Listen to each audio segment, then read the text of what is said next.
Yo, what is going on, guys? Here, my name is XBuzzerMan, and today I got for you a Clash of Clans strategy guide, and I'm going to be covering the topic of clan wars and clans in general. What I'm going to be talking about are choosing the right clans, finding your right troop and army composition, and how to win more wars effectively.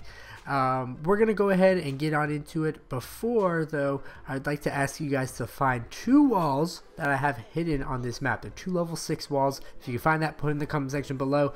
And yeah, one location that I currently have, someone was not able to find in the last video. So if you can find those two, I'll give you props for that. And yeah, I'll try to comment back. So that's the comment section war of the day.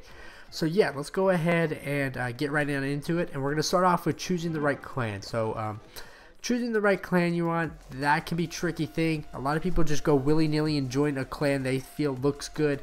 But sometimes that's not good. What you're definitely going to want to do is search out the right clans, find the clan that's right for you.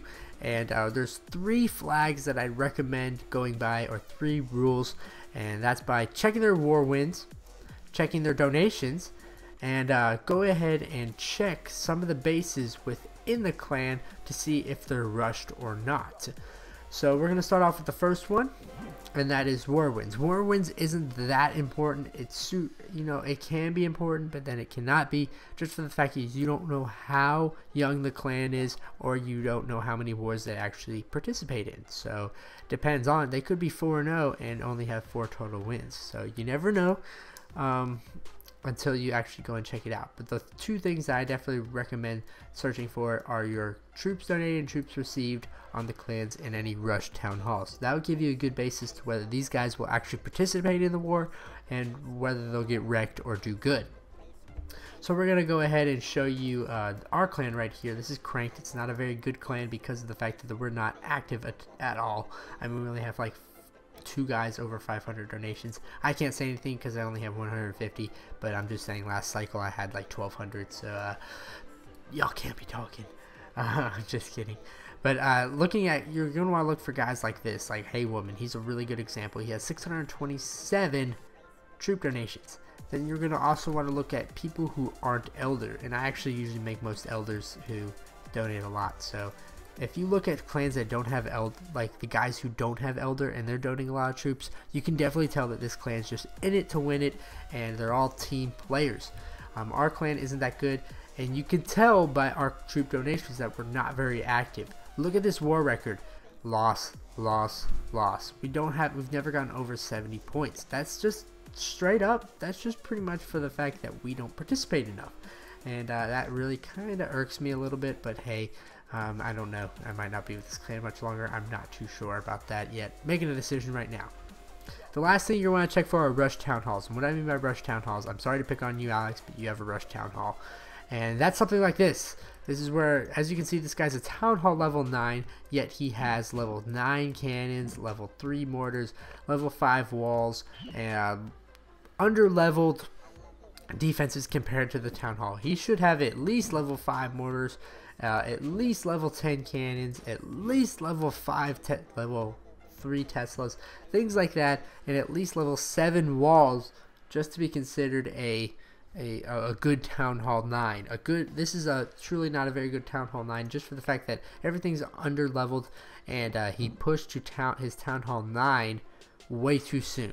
So I'm not trying to pick on you, dude, but this base is called a rush base. This is a flag when you're looking at clans. If you see a lot of bases in that clan that are like this, they're not going to win that many wars because they have way under leveled clan. So yeah, you're gonna want to be looking for guys like who was really good. Charlie was actually pretty good.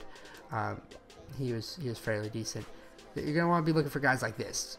This guy is Charlie. He has, you know, level 7 walls, level 11 cannons.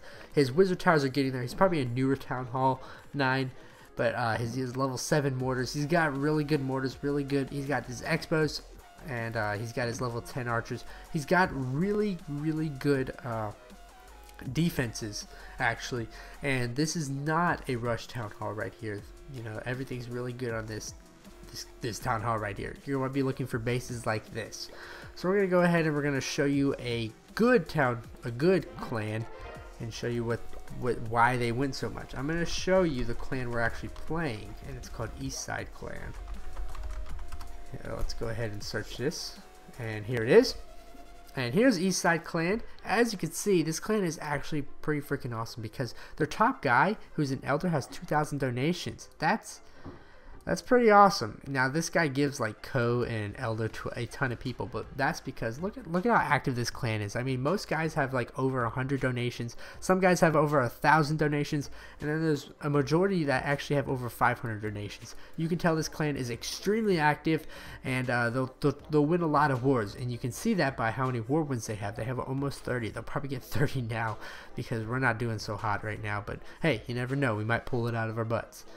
Another thing you want to look for are their town halls, see if they're rushed or not. He's a level 95. He's a town hall 10. This is actually a rushed town hall, to be honest with you. It actually is. It's probably a town hall that gets attacked a lot. But there are some that are not rushed and things like that. So I just wanted to show you that. The next thing we're going to talk about is your army compositions and what you want to donate. Now personally, there's a lot of people that donate different things, but what I definitely recommend doing is the more troops you can have in your clan castle, the better. And so that means, you know, something like a all archers or archers and wizards, things like that, where they don't take up that much space. Those are things I definitely recommend.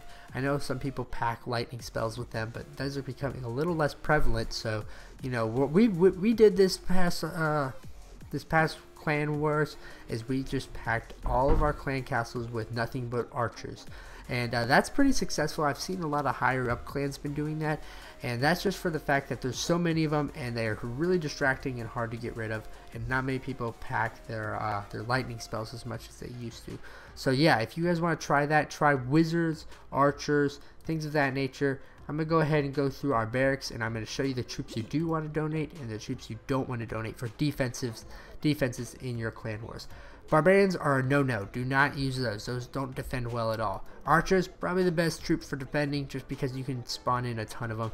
Imagine if you have a clan castle that can hold 25 of these bad boys. That's a real pest. Don't ever donate goblins. Don't ever donate giants. Don't ever donate wall breakers. Don't ever donate balloons. Don't, you know, go ahead. I was about to say don't ever donate wizards. You can donate your wizards. Don't ever donate your healers. Dragons are iffy. Some people like them, some people don't. I personally don't like him because it's just one troop that's usually in your clan castle, and he's relatively easy. You can take it out with about 15 archers, maybe like 3 or 4 wizards at the most, and they can take this dragon out pretty easily. P.E.K.K.A.s don't even try. They're a ground troop. They're nothing special. And for our dark troops, personally, I don't think that I'd recommend doing anything like that. So don't waste your time. I definitely recommend wizards and archers are going to be your main topic. You know, if you're a really good player, try to donate witches. They're actually really good in your clan castle. And then probably Valkyries are actually pretty good as well. But like golems and hog riders and things like that, those aren't that solid. So yeah, that's pretty much what you're going to want to donate. So remember, archers, wizards, and probably I'd say witches. So let's go ahead and look at my army composition, and this is the best one for Town Hall level 8. What you're going to want to do is you're going to want to use pretty much the highest level troops you can, because you're going to want to be going for the best bases you can. And what I did was I pretty much did the best I could do, which is golems, wizards, P.E.K.K.A.s, and wall breakers. It's called the Go Ape strategy. I did use one archer because I had 199 slots. Yeah, so definitely. Maybe you're running a barbarians in an archer scheme, or a barbarians giants and archers. That's not what you're gonna want to run in clan wars. If you're running something like that, replace your archers with your wizards. Replace your barbarians with maybe like a healer or something. Still keep a few barbarians. That's all right. Don't ever use goblins in clan wars. Don't, you know, you can use balloons. And that's pretty much it. Don't ever use goblins. Rarely can you use healers, but sometimes you can get away with it depending on the base you're scouting out. So yeah, that's kind of like the how-to. I'm going to go ahead and show you what dark troops you do and you do not want to use. Pretty much every dark troop you can use. Hog riders, they're really not that good anymore, so I pretty much don't recommend them that much. I mean, they can be a viable option, but I'm not sure how good they are. So yeah, that's basically going over your troops, what kind of troops you want. Just go for really high powered offenses because that'll push you to go for higher town halls. Now what we're going to do is we're going to go ahead and we're going to show you what you're going to want to do, what kind of bases you're going to want to pick out depending on your strategy. So we're going to always start with the number 1 guy because the higher guy you can get up, the better. Now this guy, for a Town Hall level 8, I probably shouldn't attack him because he has Inferno Towers, and Inferno Towers are deadly for most troops unless you have a free spell. If I had a free spell, guys, I could probably 2-star, maybe even possible 3-star this guy pretty easily. I know I could definitely get a 2-star extremely easy on this guy if I had a free spell. I'd just freeze those Infernos, and yeah, so any base with really Infernos, try to freeze those. This guy is a really bad design. His town hall is like 1 layer of walls. You can get to this guy extremely easy. If I had a free spell, all day probably a 3-star, all day, with the go white strategy, of course. So just look for your level of competition. So I'm going to keep going down. I'm going to tell you what kind of bases you're going to look for. This guy, let's say this guy. So you see his town hall's right there. It's misplaced. It's not right in the middle. And you just have to attack it right there, and you can definitely get a star. So look for bases you can at least 2-star, and that'll give you a chance to 3-star. So what we're going to do is we're going to go ahead and we're going to show you like how you're going to want to scout things out and whatnot. And yeah, let's go ahead and get on into the next part. Alright guys, sorry, I was getting a little rowdy in my house, so I had to kind of cut this scene till the quiet commenced, or the commotion commenced. So yeah, let's go ahead and get right back into it by choosing the bases you're going to want 2-star. So this guy, he's really easy. Let's show you a base that maybe you don't want to raid. This guy's a little bit more difficult because look, his town hall is right in the middle of the base, so that's going to be harder to get. Usually you don't want to be like a town hall 7 going for a town hall 9. This guy is a really good guy. He pretty much is, he's pretty solid. You know, you could probably get to him fairly easy, but his town hall's right in the middle. His wizard towers are all defending it. I definitely recommend sectioning those off. We're not doing base reviews, guys, so we're going to get right off of that. So finding bases you can go ahead and 2-star really easily. That's what you're going to want to do. Don't use any garbage troops for those. And now we're going to talk about one of the mental games, the strategy towards winning. So we're actually kind of making a little bit of a comeback. I'm going to go ahead and I'm going to make a comeback for these guys. I'm going to help them out. What you're going to want to do is you're definitely going to want to get the lead early, because getting the lead early sets the tone for the rest of the match. If you can go ahead and you can get them, like say we got up 20-14, that's really good for us, because these guys probably, if you get a huge lead, maybe you get like 30 to 5, what people do is most people give up on their clans. I'm going to go show you what we did and how we gave up. This is the mental side of Clash of Clans Clans Wars. I know it's kind of weird, but there is a mental side to this game. It's almost like a game of chess. So as you can see right here, this one was 35-79. We got absolutely dominated, and that is because they got up like 25-3 on us, and nobody wanted to attack after that because they just threw in the towel and said they lost. Only really elite players can come back from things like that and say, hey, we haven't lost.